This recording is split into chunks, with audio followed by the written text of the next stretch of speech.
Welcome, I'm Paul, this is Dave. Cute fella, huh? Little platypus. He likes my warm head. This is my channel's weekly compilation for the week ending October 21st, 2024. And if you like these weekly compilations and you'd want them 1 week early, you can join the channel here or over on Patreon. Check it out. Now onto the stories. Case file number 1890, written by Antha J. Chemical Blight in a Strange October Night. This is something that happened to me on October 20th, 21st, 2018, and I still think about it fairly regularly, wondering what the hell actually happened that day. I don't know if it's a glitch in the Matrix or what. All I know is that out of all the things that have happened to me in my life, this has been the most inexplicable. Back in 2018, I was a student in college, and I was living in an off-campus condominium with my roommate and best friend Glenn. It was owned by his mother and stepfather, who were renting it out to us so that we could live closer to campus. It was just Glenn and me living there, along with my cat, Shira. It had 2 bedrooms and 2 bathrooms. Glenn had the master bedroom, and the only way to access Glenn's bathroom was by going through his bedroom. We both had very strong boundaries that we respected. We never went into each other's rooms without permission. I wrote all of this stuff down in my journal the morning after it happened, so I'm able to reference it for accuracy. At 4 p.m. on Saturday, October 20th, 2018, my friend Colleen and I met up at my condo to drive together to go and visit our other friend. When we left, everything was completely normal at the condo. Glenn was still home, but he had plans to leave at 6 p.m. and spend the night with his girlfriend like he did most nights. Colleen and I spent time at our friend's apartment until approximately 11 p.m. when she and I decided to leave and head back to my place to hang out for a little while longer before she would head home. She lived just down the block from me, so we were basically going to the same place anyway. When we opened the front door to my condo, we were hit with air that was so thick with Febreze that it literally made our eyes water.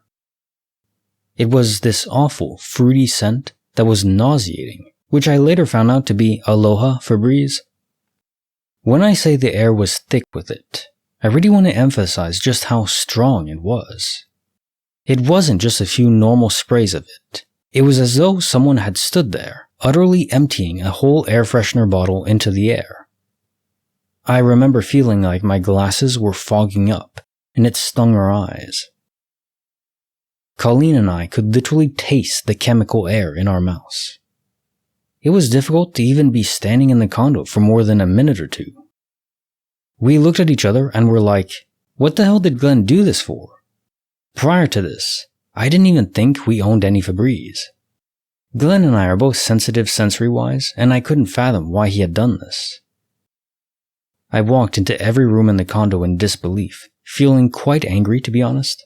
And I was even more angry when I opened my bedroom and bathroom doors, which always remained closed, and realized that Febreze had been sprayed thickly in there as well. So in my mind, not only had Glenn unloaded an insane amount of Febreze into our condo, but he had also violated the privacy of my bedroom and bathroom. Gone in there to spray Febreze as well. I was both baffled and livid. Colleen and I found the offending bottle of Febreze sitting on the kitchen counter. It was entirely undamaged. No accidental explosion or anything, and half empty. By this point, my lips were tingling from all the Febreze in the air. I'm pretty sure I was having an allergic reaction or something.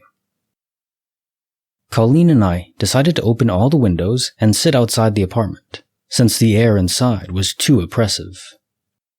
At 11:28 p.m., I began texting Glenn, trying not to be too angry, but definitely peeved.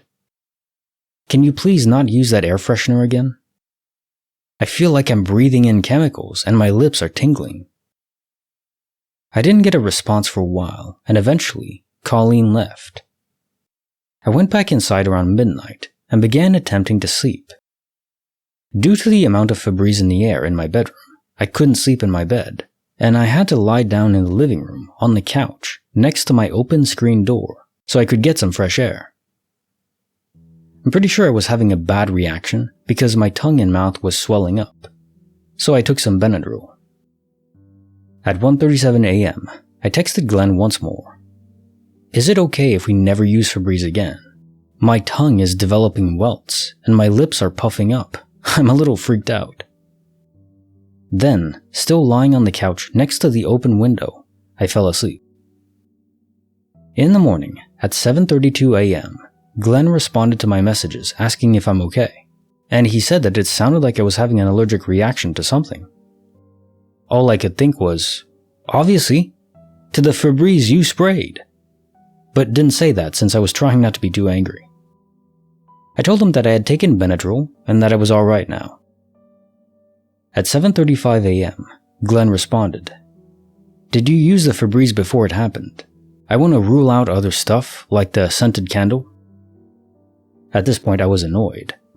Obviously, the scented candle was a far less likely factor in what had happened than the practical gallons of Febreze that had been sprayed into the air. I told him as much, and he replied with, That's something we need to talk to our neighbors about. Even more confused and irritated, I text back. It was the Febreze on our counter. This clearly wasn't the neighbor's doing. I thought he was trying to deflect responsibility for whatever reason. Glenn then asked if our cat had destroyed the Febreze bottle, and said that he would clean it up when he's home. I went back to sleep at this point, not bothering to point out that there was nothing to clean up. Now this is the part that really gets weird. Glenn returned home at 8:38 a.m. and texted me asking me to open the screen door for him.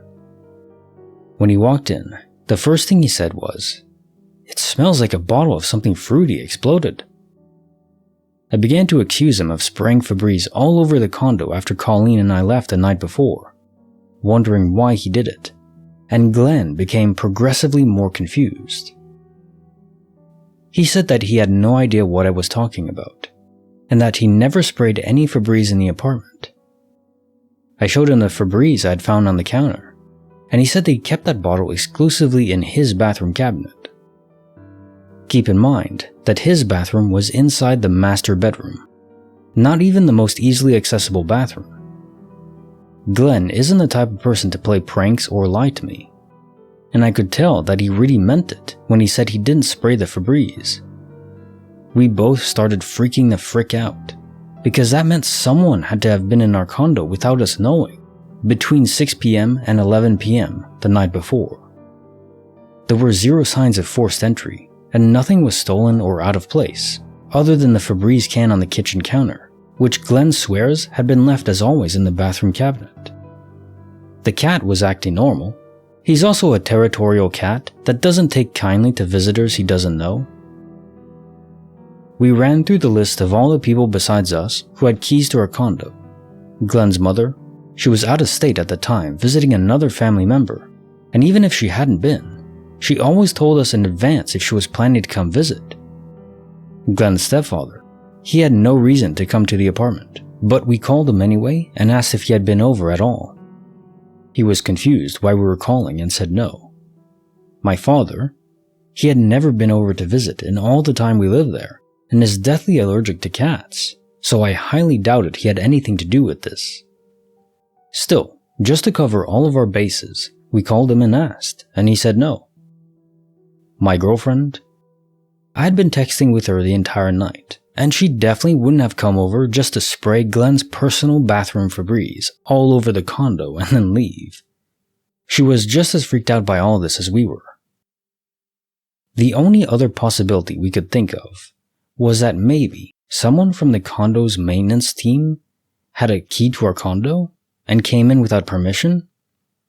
The only problem with this was that this took place on a Saturday after 6 p.m. and maintenance both doesn't work on Saturdays and also only works until 5 p.m. on days that they do work. Additionally, we had no maintenance requests or anything of the sort. To be certain that it wasn't maintenance, we walked down to the front office of our complex when they opened on Monday and first asked them if they had a spare key to our condo.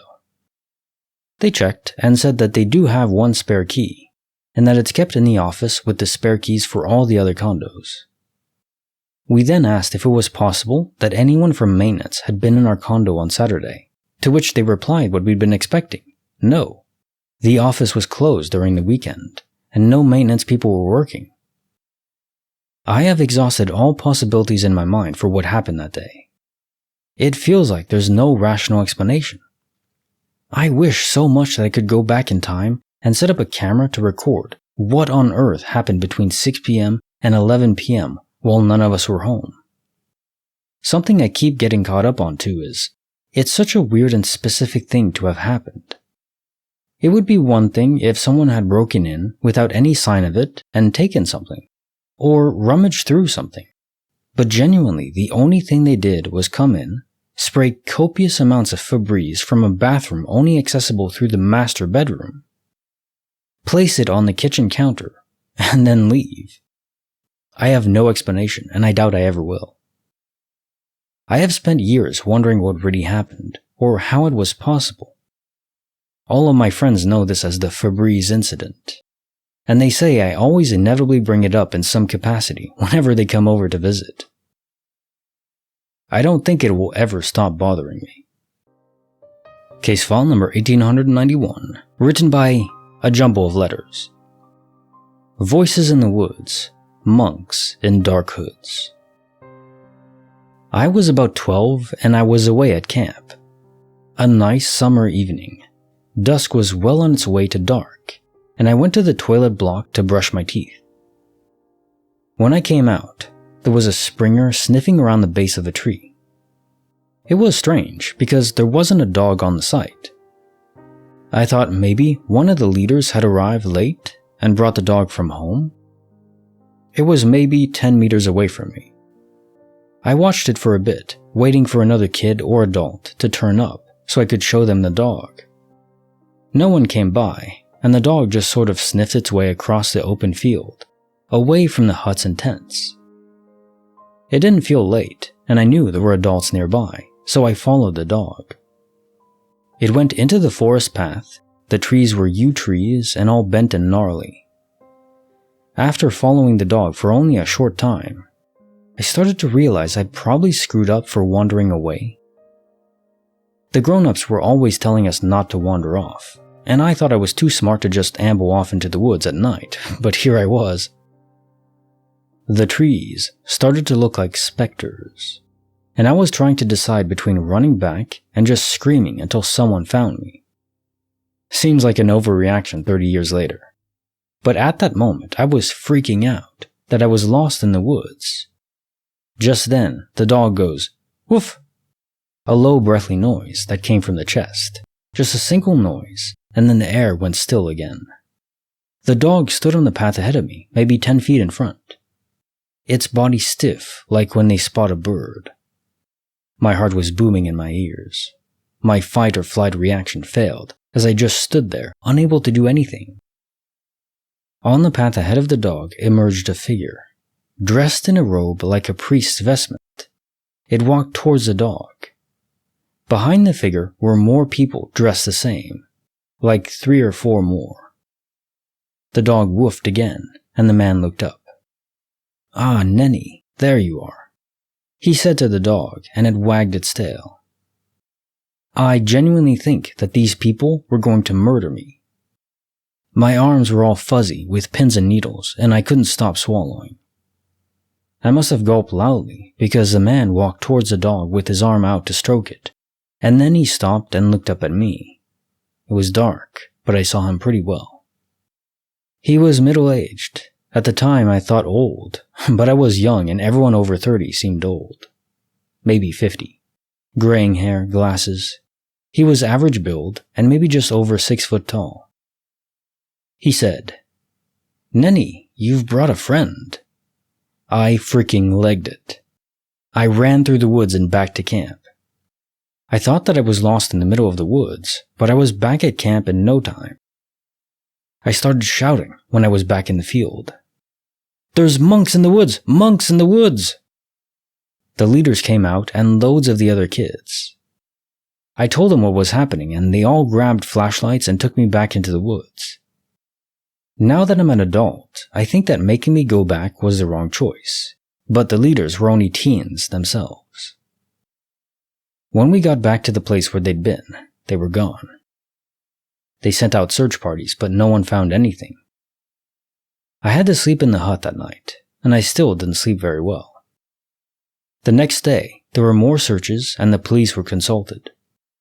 The good thing was that I was believed and they took it seriously, but they never found any monks or a dog called Nenny. People did try and tell me I must have misheard the name for Jenny or Nanny or something, as Nenny isn't a name, but it was Nenny. I moved across the country now. A few years ago, I rescued a Springer. Her name was some stupid baby name that people who don't care about their animals call their pets. It made me laugh when I was out with her once, and I called her back by shouting Nenny at her. She wagged her tail and loved it. I told my wife the monk story years before, and she found it funny when I told her I'd started calling the dog Nenny too. My sister sent me a picture that she'd taken, the way siblings do it, had the caption, "I can't believe how old you have let yourself get." It had been taken at a barbecue a few weeks before, pre-pandemic. I stared at the picture for so long. It was me, but I'd grown up to be the monk in the woods. Case file number 1892, written by No Matter 1071. In the peaceful garden, spirits walk. An elderly couple's silent talk. While walking through International Peace Gardens in Glendale, Utah, I noticed an elderly couple sitting on a bench facing away from me. As I walked around, I saw the sweet little lady get up and walk around some bushes by the path I was on. She passed me and said, "Hi." I said, "Hello," back. As I walked around the bushes, the little old Hispanic man was still talking. He looked up at me and kind of giggled and said he was just talking to his wife. I replied, "Well, she just left to go to your car or something." I thought it was funny. This little old man, still talking to himself, not realizing she had walked away. He looks at me and in his broken English tells me that she left a couple years ago, that she died. Surprised, I said, "Wait, I just said hi to her." He immediately pulled out his wallet and showed me pictures of her and explained to me how that was their favorite place in the world. It blew me away and brought me to tears. I sat with the man for a few minutes while he showed me more pictures of her. Then his kids and his grandkids and how proud and happy he was even though she was gone. He told me he still goes there because he can feel that she's there. I had to agree because those pictures were of that sweet little old lady who said hi as she passed me. Case file number 1893, written by Rad Carrot. From joy to dread, death seemed ahead. My friend and I were talking about going to a pool hall to watch wrestling on TV. We didn't have the channels on our dorm TV, and it was on late at night, UK. We were sober, pretty happily chatting away to each other, having a nice time. But the moment we stepped outside, there's this horrible feeling of dread. It's like a crushing feeling of despair. Makes the air feel really cold. I mean, it was cold anyway, but in a different way. A bit suffocating. The conversation dries up immediately as we walk down the street. But it takes a minute of us walking in silence for me to say to my mate, "Air's a bit thick tonight, isn't it?" He looks at me, wide-eyed, and says, "You feel it too?" He was a spiritualist, not something I believe in, but to each their own, and he remarks how it feels like death and how it's close. Not what you want to hear at 2 a.m. on a cold February morning in the middle of a city. But the moment passes. We get to the pool hall, go inside, and forget it happened. Until a few days later. I'm walking back to the halls and dorms, and there's a police cordon by an abandoned building. The one me and my friend walked past that night. I ask around when I get back, and apparently, a few homeless people froze to death in the building, and have likely been dead for a few days. Could just be paranoia or something, but still makes me think several years later. Second story is less tangible, but I remember it provoked worse feelings. Basically, I was holidaying in Central Europe with my friends. We weren't in a particularly bad area. It was a place by a large lake. Hostels and resorts and all the sorts, so it was touristy. We go walking outside of the main town, looking for somewhere nice to eat. We end up in this strange suburb, a bit lost. While we're walking, the feeling that I had that night at the university gets stronger. I'm with different mates here, so I'm the only one that seems to notice. But the feeling gets worse and worse, to the point where I just wanted to break down and cry. It's tough to describe, but it was that same feeling of despair, like hope had been sucked out of you and nothing would ever be good again. It's 100 times worse than that night at the university, but I stick with my mates, all of whom are rational and smart blokes. We stop and have a conversation about how we're not going to find a cafe or bar out here, so we may as well turn back. I don't really say anything. My lips are really dry, my stomach is in knots. You know that creepy feeling you get when you think you're being watched? It was only multiplied many times over. The others don't seem to notice anything. Anyway, that's really all it was. We turned around, walked back the way we came, and the feeling gradually subsided. Ended up having a nice night. It might just be some extreme paranoia on my part, but it still makes my hair stand on end when I think of it. Case file number 1894, written by Long Jumping Day, 2498. Strangeness in the dawn, ribbon wrapped as if never gone. Something absolutely insane happened to me this morning, and I'm hoping someone can help me make sense of it. Today is my son's birthday. I woke up early, around 6 a.m., to sneak downstairs and blow up the balloons, so he'd be surprised when he woke up. To do so, I grabbed the following from my kitchen: the balloons, a pair of scissors, and an open roll of balloon ribbon I'd previously used for my daughter's birthday. This last item is important. I sat on my couch and blew up 6 balloons, using the scissors to cut the ribbon to tie to the ends. Here's when the insanity happened. After I finished blowing up the 7th balloon, I went to grab the ribbon to tie at the end, just as I had done for the others. Except, when I looked down, the ribbon roll was completely wrapped in plastic, as if it was brand new and had never been opened. The hair on the back of my neck stood up, and I just sat there and stared at it for a few minutes. How could it be wrapped in plastic when I'd literally just been using it and had opened it months before for my daughter's birthday? I couldn't dwell on it this morning, but now that the day has settled down, I cannot stop thinking about it. Case file number 1895, written by Anonymous. Bolts from Above, a tale of Chevy love. My dad passed away in 1992. Among other things, I inherited a 1980 Chevy LUV pickup. It may have been through ignorance, but I looked high and low for 4 bolts that needed replacing on the U-joint. They were special and shouldered. I stopped everywhere looking for these bolts. Neither Chevy nor Isuzu had them. I was at my wit's end, as I had been looking for 2 months. One day, a buddy of mine and me stopped at a hamburger joint that had a parts store next to it. We got out and I said I was going to check this parts store, and I had one of the bolts in my hand. As we were walking to the store, a guy that I can only describe that looked like Jesus, the type that your grandmother had a picture of on her wall, walked by us and said howdy or some crap. But here is what freaked me out. He said, "Those look like they are U-joint bolts for a Chevy LUV pickup. Bet you're having a heck of a time." Yes, he said heck, finding them. "Come over here, I think I have some in my truck." He walked over to his truck, looked in a 5-gallon bucket, and handed me 4 perfect bolts. Exactly like I needed. My jaw dropped. I tried to pay him or buy him a hamburger, and he said no. Just help someone else out if you get a chance. That was 28 years ago, and I remember it like it was yesterday. Case file number 1896, written by Tyrannosaurus Hex. Bright blue beams, like laser dreams. I was a sophomore in college.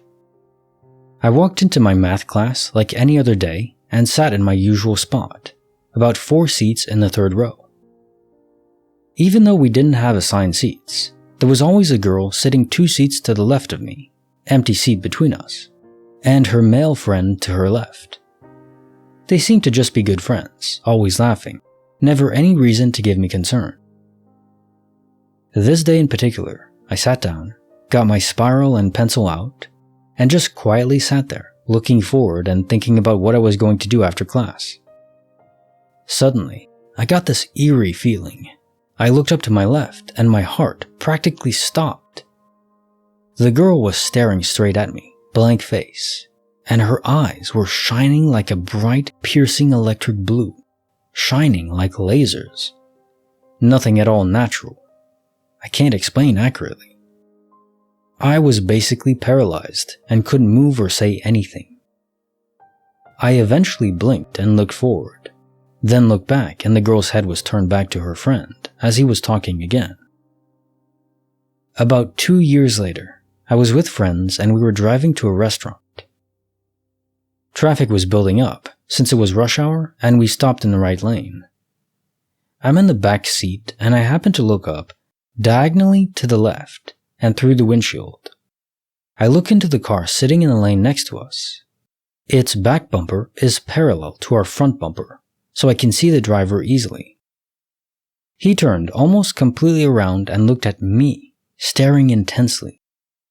Even from that distance, I could see his eyes were that piercing bright, laser-like blue, and I froze again. Just like the last incident, I was eventually able to blink, look away, and then immediately look back. The man was turned forward, the light turned green, and we all started moving forward. It's been about 15 years, and I haven't experienced anything like that again, but it messed with my mind for a while. Case file number 1897, written by Anonymous. Footsteps and flickers in the wee hours. When I was in college, I shared a house with 7 more students in an apartment, flat, whatever you want to call it. I live on the 3rd floor.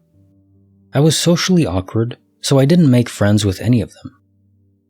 They'd leave the house at midnight to play football, and there's always this one animation student that stays in the house with me.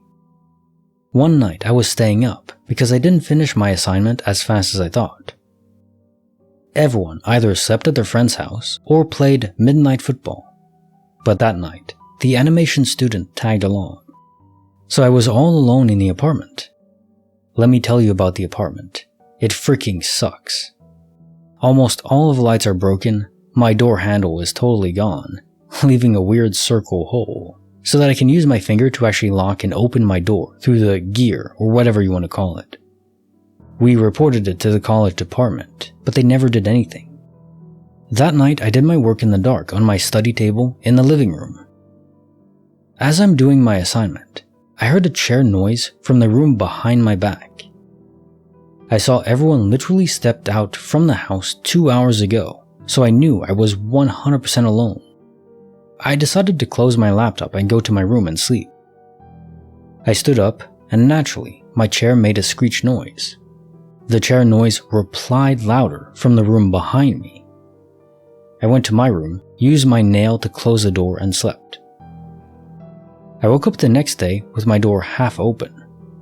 I called my roommate and asked him whether he entered my room last night. He didn't. So there's that.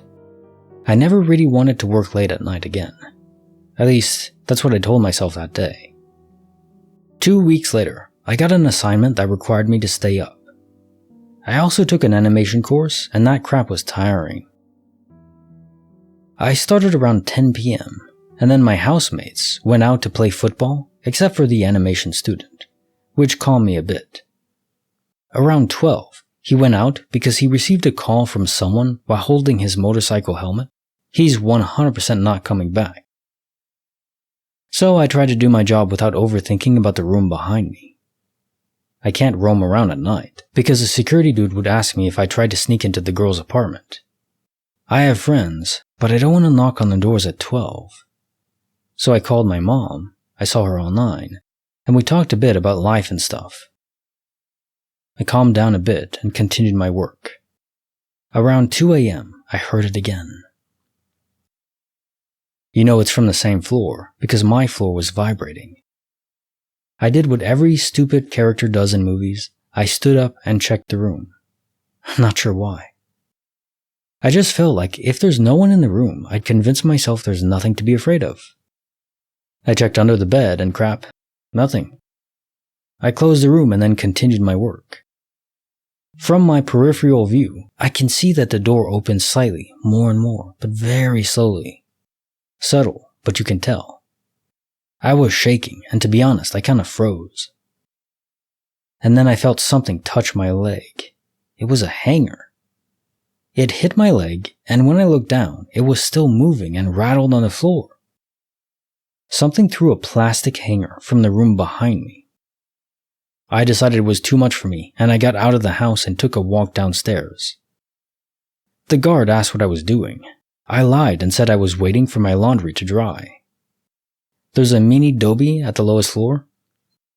I didn't sleep at my apartment often since then. I decided to sleep at my house, which is around 40 minutes to an hour away, because of that crap.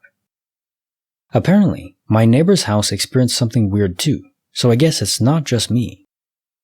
It's not really scary, but I felt uncomfortable for not being able to explain what happened, and I don't like that. Now I'm doing much better. I have lots of friends and changed my course. It's a fun story to tell. Case file number 1898, written by Left of Marks, Lunar Light and the Moonwalking Night. Okay, so this was a while back, but I was riding home from my dad's house back to my mom around 10 p.m. Around the end of winter break from school. It was a clear, cold night, no clouds. I was looking at stars and constellations from the passenger side window. It was super dark outside. My dad lives deep in the country, near farmland, without many other houses around, and very rarely even a streetlight or similar tall light. It was a full moon, or very near to it. Could have just about gotten there, or just past, but basically a full moon. A person, looked like a shadow, like the bike seen in E.T., walked across the moon. Just looked like a guy. I say guy because no outline of long hair or anything. Basically looked like an average built dude casually walking. But the shadow took up basically the whole moon. Sort of like if someone points a flashlight at the wall and you walk in front of it. That's basically what it looked like. The whole event took maybe 3 seconds. I have never gotten the image out of my head. I was totally freaked out about the man on the moon and have been ever since.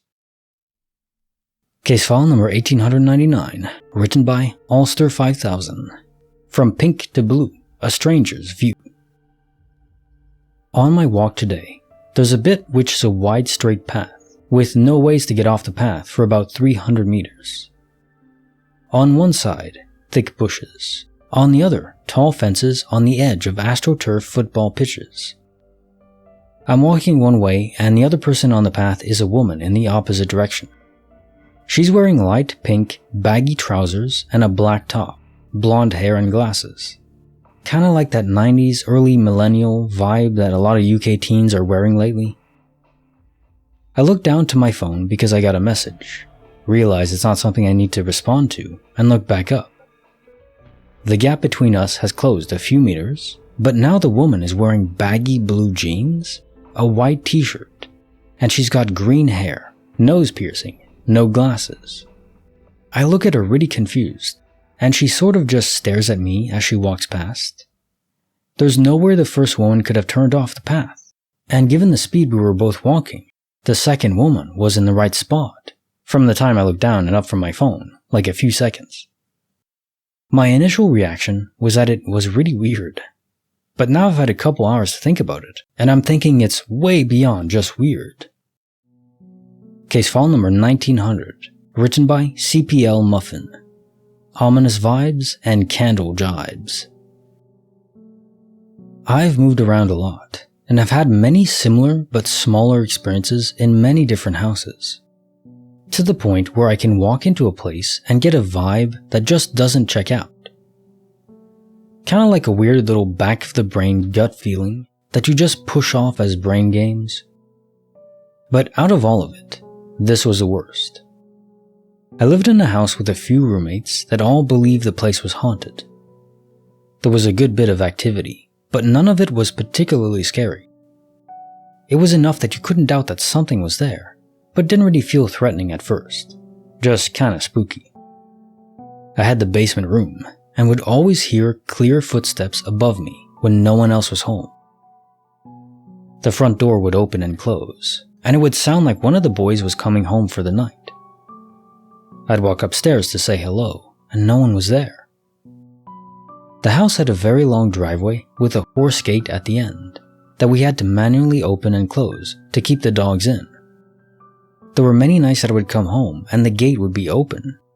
I'd pull my truck up past the gate and hop out to close it, only to see that it was already closed.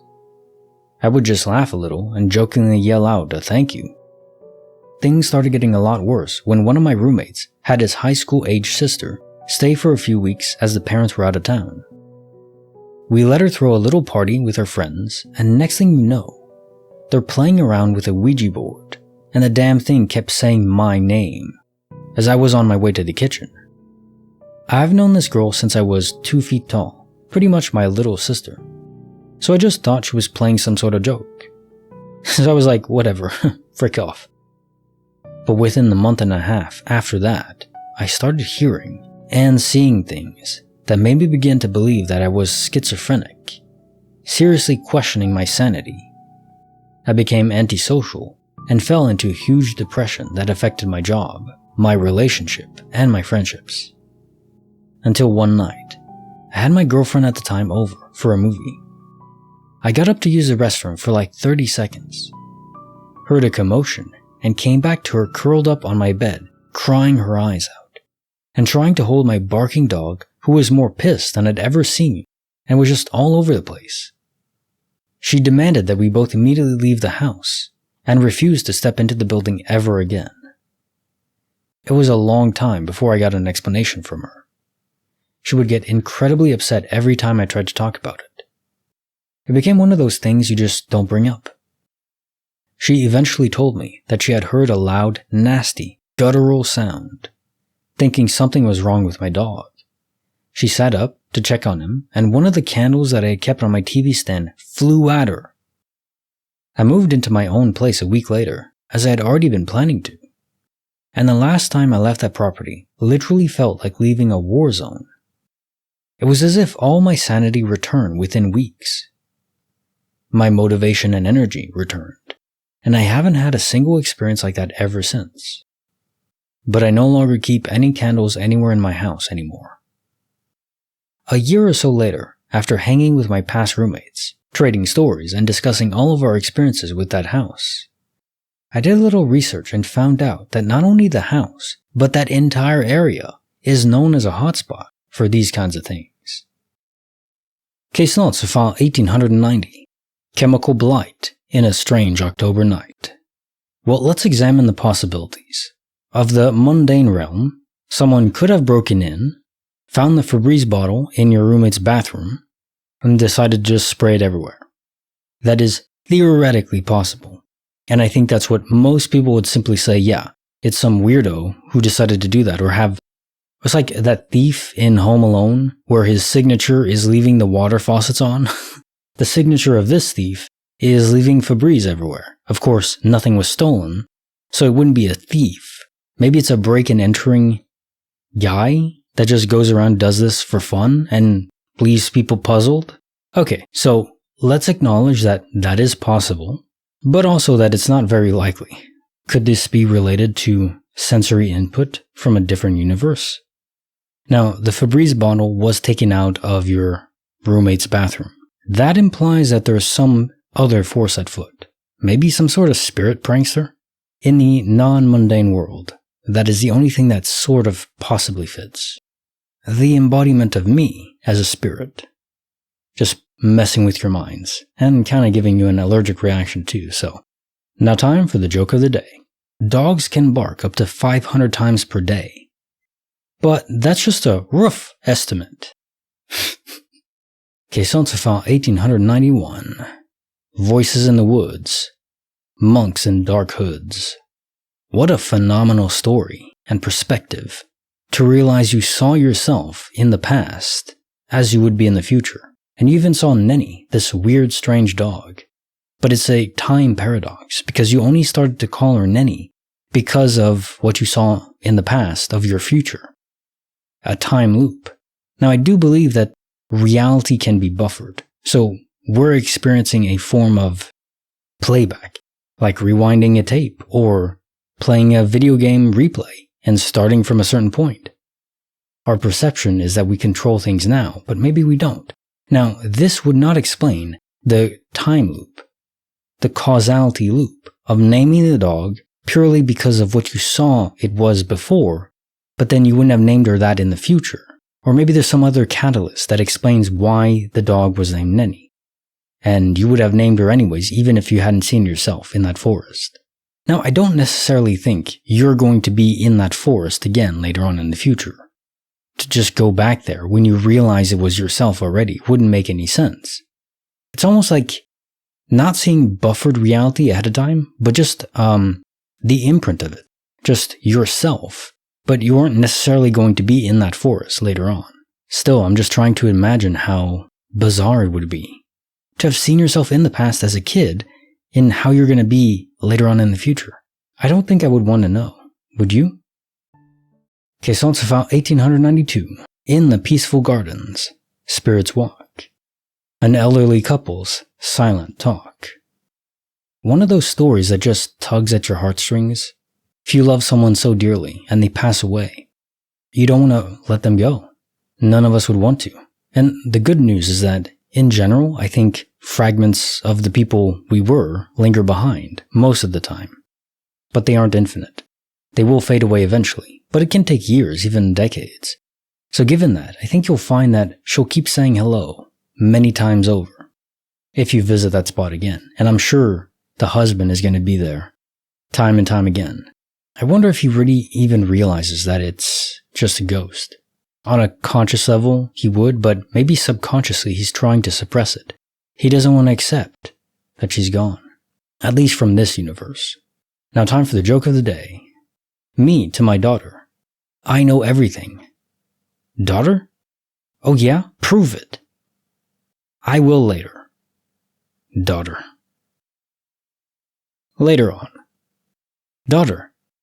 Dad, can I have some friend's name over? No. Why not? Because I know everything. Oh my god.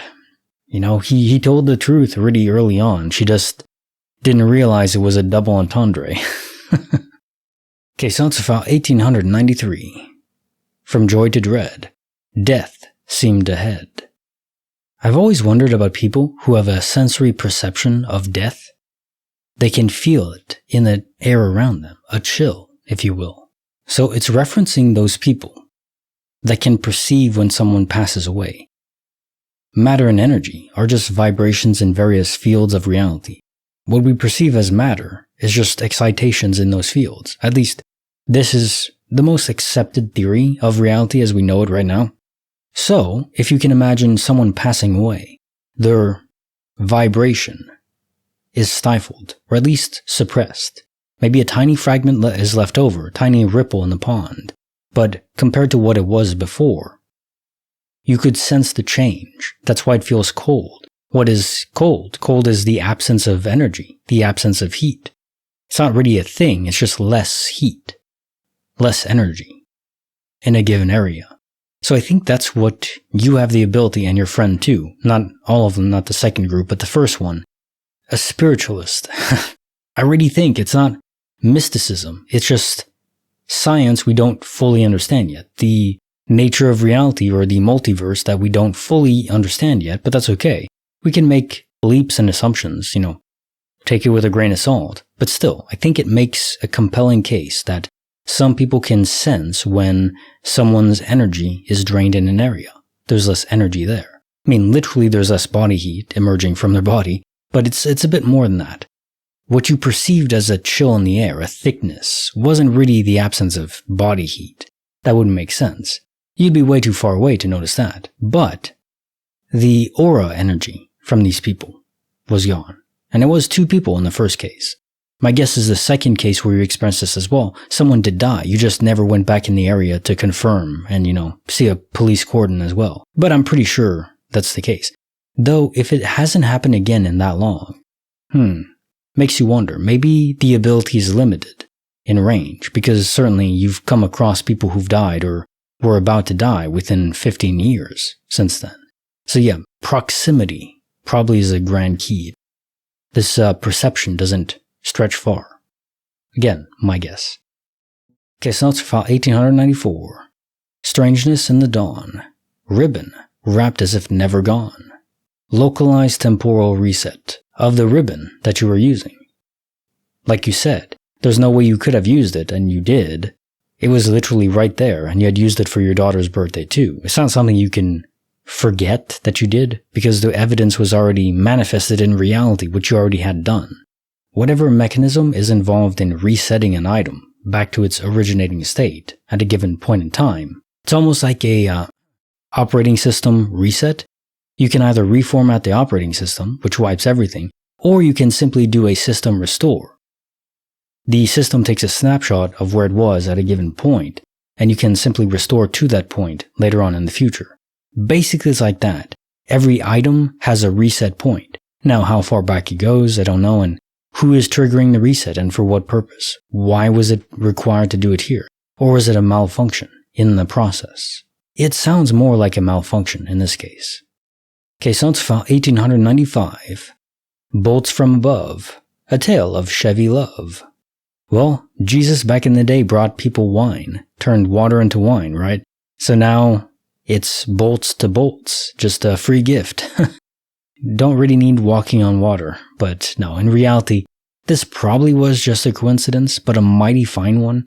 And I think the guy that looked like Jesus was just a guy who was friendly. But you were probably oriented by your guardian angel, just because you needed the bolts, nothing dramatic or super important, as far as we can tell. We can't see in that projected future. Maybe there is a reason you needed to find these bolts, and you had to be guided to the one person in the state that could provide them for you. Now time for the joke of the day. I heard they made the world's strongest suction cup. I'm not quite sure how they pulled it off. Okay, so let's file 1896. Bright blue beams, like laser dreams. Yeah, this one is a proper glitch horror story. It's not really about the eyes gleaming. That's a bonus note, you could say. But it's about them staring at you. Like, this is all theater, and you're seeing behind the curtain, and you're not supposed to. You don't know how you are, but then they're just looking at you. It's like aliens possessing a body, and you're just part of this Truman experiment, and you're seeing people around you, but they aren't real. They aren't what we think of as real. Is that the case? Were they all robots, malfunctioning, displaying their piercing blue eyes? I don't know. I really don't know what this means, but I don't know if I want to know, honestly. Terrifying. Okay, so let's file 1897. Footsteps and flickers in the wee hours. So your reactions to these scenarios, with the chair moving in a different room and no one being there, I wouldn't be as nonchalant as you are, even though I don't even think most spirits are, malicious, but even then, it's so unusual, I would be unsettled to my core. Even though I don't think I would die or anything like that, it's just, it's almost like where you have pests in, I'm not saying spirits are a pest, but sort of in a sense, you can think of it like something is there that isn't supposed to be, and that will bother you. Now, of course, towards the end, you do decide to run away, and props to you, and it's funny because you are such an introvert like me. Maybe that's the only thing that would have kept me there too. you didn't want to go down and leave just because of the security guard being there and having to interact socially in real life. You'd rather face the ghost instead. I get it. Now time for the joke of the day. What's 3/7 chicken, 2/3 cat, and 2/4 goat? Chicago. Case on file 1898. Lunar light and the moonwalking night.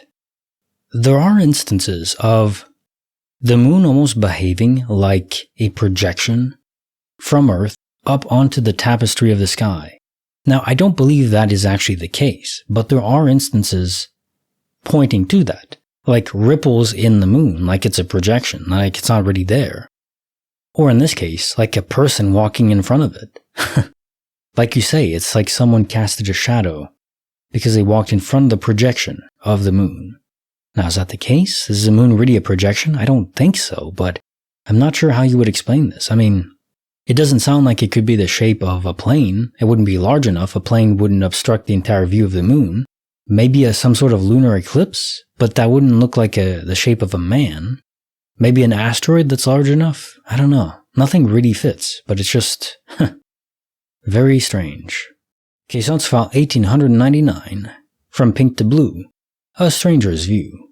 So one or the other way, this was multiverse sight. Either in the initial moment, you were seeing someone ahead of you that was in a different universe, or in that moment, you were seeing someone that was really there, and then after the fact, you saw someone that was in a different universe. Still running concurrent, it just happened to be that two people were in the same location, walking roughly in the same speed and vector. Which is a coincidence in a sense, a glitch and a coincidence, but nothing too crazy as far as glitches go. But as always, it would be weird as hell to experience. Case on file 1900. Ominous vibes and candle jibes. Yeah, the vibe intuition. Always trust it. Even if you're not accustomed to trusting it, trust me, trust it. Your gut knows more than your conscious mind. Almost always. Now, in this case, I think it was a spirit that wasn't malicious, but given how you explain things, I think it was a spirit of a girl that was jealous. You brought girls over, and the spirit kept mentioning your name. It was thinking about you, jealousy seeping in. And then when you had your actual girlfriend around, she threw a candle at her. This was a jealous spirit. You might have had the first crush from a spirit that I've ever read. And I'm not sure what to make of that. I don't know what the rules are governing spirit-human relationships, but I'm guessing there would need entirely new case law to govern that. Oh my. Now time for the joke of the day. My wife left me because I'm insecure. No, wait, she's back. She just left to get coffee. It's very insecure indeed. Gotta toughen up a bit. Like the video, subscribe, hit the bell. Kinetic Symphony signing off.